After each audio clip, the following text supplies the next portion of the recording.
I'm Aaron Baker from PhoneDog.com, and if you're looking for a Windows phone that's very similar in terms of shape and style to the HTC One, the Nokia Lumia 925 may be your device. It's available now on T-Mobile and coming soon to AT&T, so you know what it's time for, a full PhoneDog video review. It's part one of the Lumia 925, and it starts right now.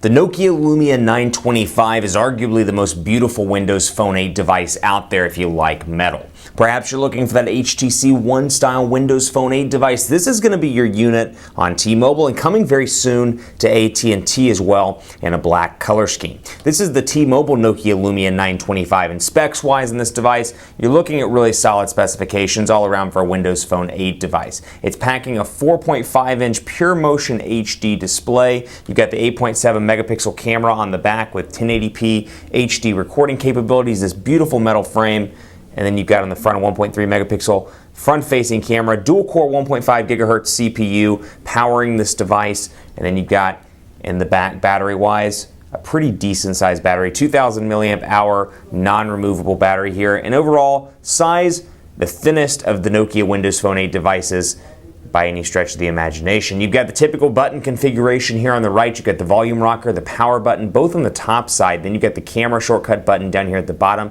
But really a clean, nice looking device. And even though you've got some plastic on the back and then of course the glass on the front, it looks really nice with the metal build here on the sides. 3.5mm headphone jack up top, micro USB charging port. You've got your micro SIM card slot as well. Nothing down there at the bottom and nothing over here on this side. So really a minimalistic looking device from a design perspective. It's got some great goodies. We're going to dive in and take a look and see whether this device is worth getting on T-Mobile and even on AT&T when it comes very soon. Before I do that, I want to thank our partners at Best Buy Mobile for giving us devices like the Lumia 925 for use in our One Paul Bandit giveaway game. Check it out right now, at least as of the shooting of this video. We're giving away a Galaxy S4. So go check it out at instantwin.phonedog.com. It's a free giveaway. When you walk into Best Buy Mobile, you'll walk out working. They'll make sure your email, your contacts, your camera settings, calendar, calculator, everything's set up and good to go. Your live tiles are configured how you want them to be. So when you walk out the door, you're working thanks to their walkout working program. So no real surprises here in the overall look and feel. You've got Windows Phone 8 powering this device, as you can see here, and everything's very fluid all around. Now this is a Nokia device, so as expected, you got quite a few Nokia applications out of the box, including App Social, which we'll take a look at here in just a bit. DataSense, actually a Microsoft application, a Windows Phone 8 app that was previously exclusive to Verizon, now available on all the Windows Phone 8 devices. You have the Nokia stuff here, City Lens, here Drive, here Maps, here Transit. You have, of course, music and videos. You have Name ID. Then you have the Nokia stuff here. ProCam, SmartCam. ProCam, I should say, I actually downloaded from the Microsoft Store, from the Windows Phone Store. Then out of the box, you get Cinematograph, SmartCam. You get, of course, the Office stuff here as well. OneNote capabilities.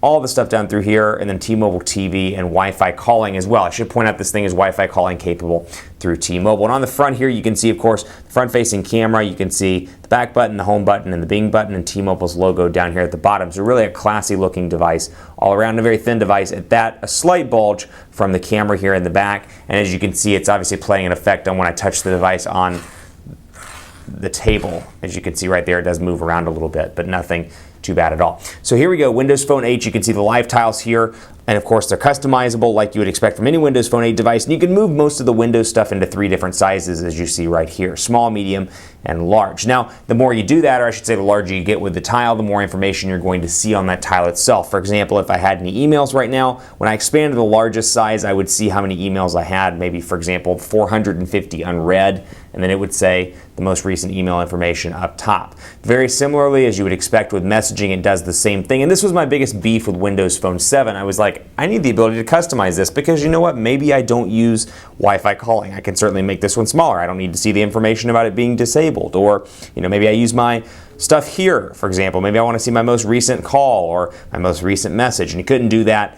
They were all pre-configured size-wise out of the box. So for example, if you remember, the calendar one was a pretty large one on Windows Phone 7, and messaging wasn't. You couldn't really change that. So they've added some more personalization on this to make it your own device. And on that theme, we'll go into settings and take a look and see what I'm talking about here. So on the theme side, you've got quite a few more colors here, including things like red, you've got crimson, a couple of different shades, you've got mauve, you've got steel, and of course olive, a couple of different color options here that are new from Windows Phone 7. So you've got that, but then you also have some new customization options that I want to talk about. You know, Windows Phone 8 gets dinged in comparison to iOS and Android for its lack of customization or lack of features, and granted, it is a younger platform in comparison to iOS and in comparison to Android. Much younger, in fact. But when you look at this, we'll go in, for example, to lock screen, and you can see the background. I can choose a couple of different things here. I can choose photo, I can choose Bing, I can choose app social, and if I had additional applications installed like Facebook, I could choose Facebook, for example, and I could have my profile pictures display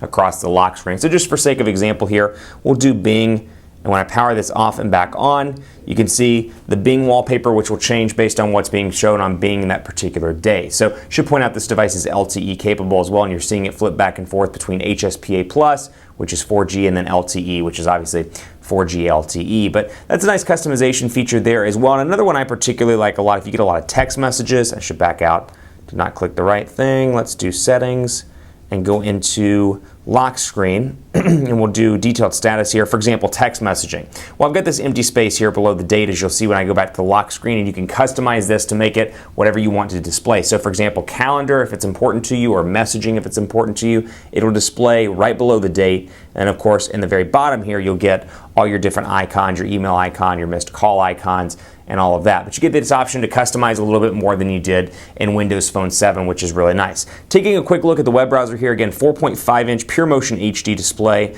on this device, and it really is a nice looking display. The blacks are very black, as you saw the keyboard there. The camera probably doesn't do it justice, but very clean, very crisp image. Looks great, the colors look nice, and it really does resonate well. When you're looking at it in comparison to other devices on the market. So display is pretty impressive here. Overall specifications of the display, 768 by 1280 pixels. You're packing 332 pixels per inch here. So nice looking display all around. You can see pinch to zoom continues to be incredibly responsive in the browser.